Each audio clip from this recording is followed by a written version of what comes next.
Good evening, New York cruise guy here, Jonathan, speaking to you from the cabin here on board MS Rotterdam as we are sailing for the last sea day. We were in Jamaica today, and we're now sailing towards our final port, which is Fort Lauderdale, Florida, to arrive on Friday very early morning. The captain was saying in his address this afternoon as we were preparing to leave, we'll be arriving. We should be alongside on Friday morning, probably close to 6:30 in the morning. So yeah, so the cruise is kind of dwindling down. Kind of sad, but also I'm looking forward to getting off at the same time. You have those things you kind of miss your own bed, and sometimes you miss the your day-to-day activities of being home. After being on the ship for almost 12 days, you kind of miss those things. But I kind of wanted to talk to, as we kind of get to the near the end of the cruise, activities. We kind of wanted to know your suggestions. What do you think about tipping? Everything is kind of automated, right? If you purchased your cruise, and if maybe your gratuities were included in your fare, how do you feel about tipping extra, or if you had your gratuities included, or if you paid for them so you didn't have to pay for them when you got on the ship? Do you give anything extra to your room steward? If you received amazing service in the main dining room, do you give something to the wait staff on the last night of the cruise? Who remembers cruising 10, 12, maybe 15 years ago when there would be like tip card envelopes on your bed? I know some lines still do that, but I remember that was it was a tradition on the second to last night. There would be these tip envelopes for the assistant waiter, the waiter, the stateroom attendant, the chief housekeeper, all these people that kind of make your cruise, right? Even the people that you don't see. But I think it's important to kind of, if the service has been amazing for you, really, if you could, tip. These people work very hard to kind of take care of you on your amazing vacation. I know I gave a little bit extra to the cabin steward, room attendant, whatever the correct wording is. They work extremely hard to make sure that you're comfortable while you're sailing on board. And obviously, if you had an issue, a service issue, I know this cruise, there's ways of contacting guest services via the Navigator app, which is Holland America Line's app while on board. They have a Dear Hotel general manager. If you have an issue from someone who's in the hospitality business, give them an opportunity, right? Give them an opportunity to make things right for you if something has kind of gone wrong. I know all hotels and cruise lines, they send you this survey at the end. As someone who deals with this on a daily basis, these surveys are extremely important to the hotel, to the cruise line.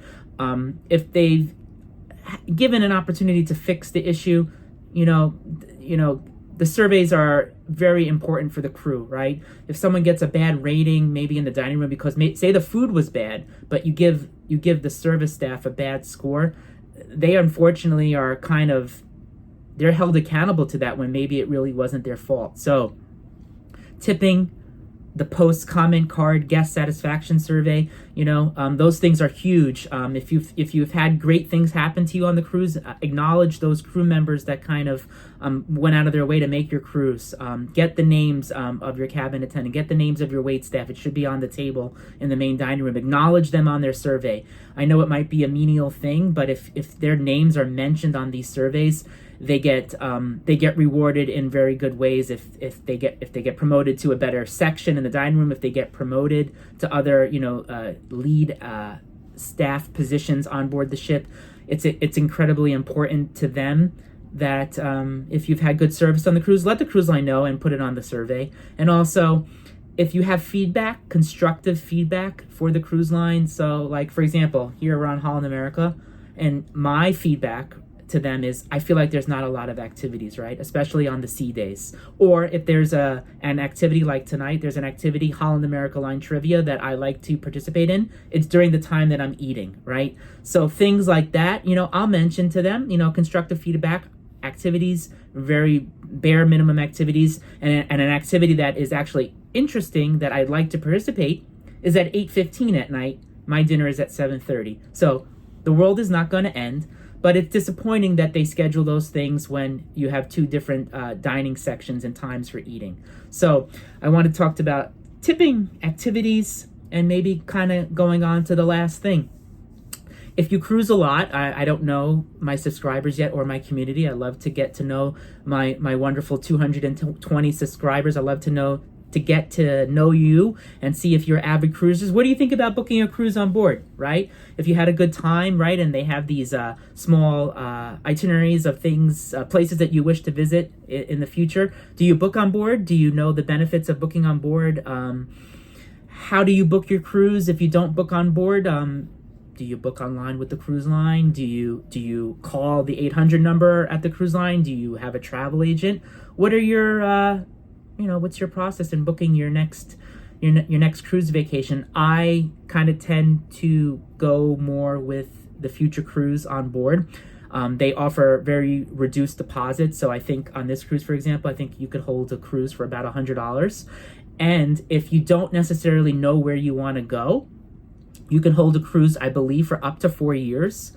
And then when you get closer, you could basically let them know where you'd like to go. I have to double check on that, but you could basically hold something, take advantage of the booking offer, which is basically a reduced deposit, and they give you onboard credit. The onboard credit increases based on the length of the cruise as well as the stateroom that you book.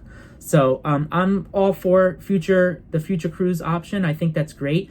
Say that it's $100 deposit here, and then when I get back, get back on Friday, and there's something I want to book, that deposit's $300-400, right?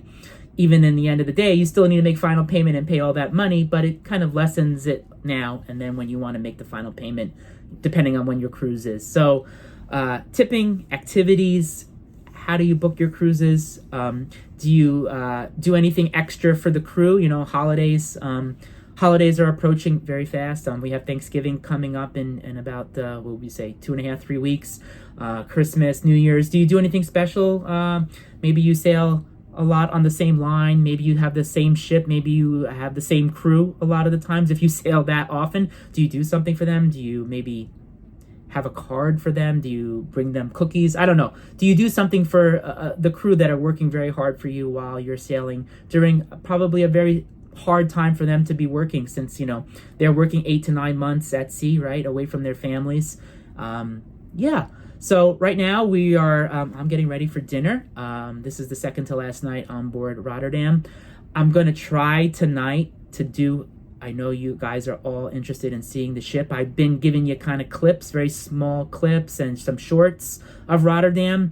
I'm gonna try to do the ship tour. It seems like every single time that I want to go view certain areas of the ship that you haven't seen, there's people there all the time. Like today, I thought was a great time, like 10:30, 11 in the morning, a certain lounge that I haven't shown to you, the Crow's Nest, which is basically beautiful lounge on the top of the ship that houses, there's a bar, there's a coffee bar as well as shore excursions. If you wish to book shore excursions, it's just a beautiful room.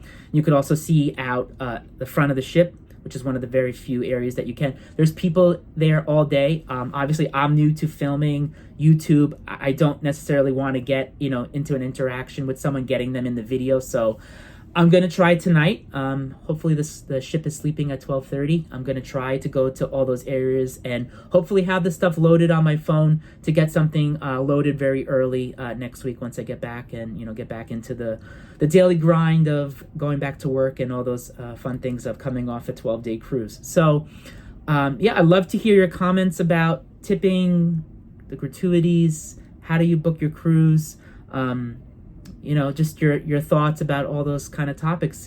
Comment below in the section. I'd love to kind of get a dialogue going with all you.